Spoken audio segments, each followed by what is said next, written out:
class. I am your friend, your trainer, Mahadev Gudse. Today we are going to see operator precedence. Operator precedence decides how the expression is evaluated in a group of terms. In the given example, 3 operands are multiplied as well as added and assigned to a variable on the left hand side. Here multiplication is having higher priority than less, so multiplication is performed first and then addition. That means 3 is multiplied by 2 and then 7 is added. Final result is assigned to variable x. We'll see a program on operator precedence.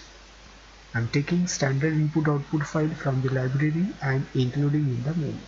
Inside main, variable a is declared and defined with a value 20.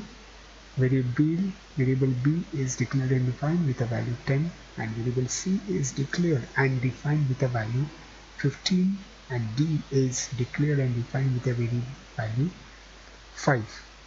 In the same way, variable e is only declared. At this place, multiplication and division is performed and the result is added and it is assigned to variable e. Printf function print the value on the screen.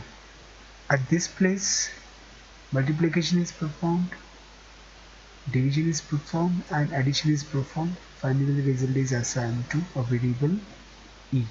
Value is printed on the screen. Now, at this place, plus is performed because it is inside the bracket. Division is performed, it is inside the bracket, and finally multiplication value is assigned to variable e, and it is printed on the screen with a value which is stored in variable e. At this place, multiplication is performed, and then division and then addition. The value is assigned to variable e, and the value which is stored in variable e is printed on the screen. Return 0 will return nothing to main. The output of the program is as follows. Friends, I hope you like this video. Please like and subscribe my channel. Thank you.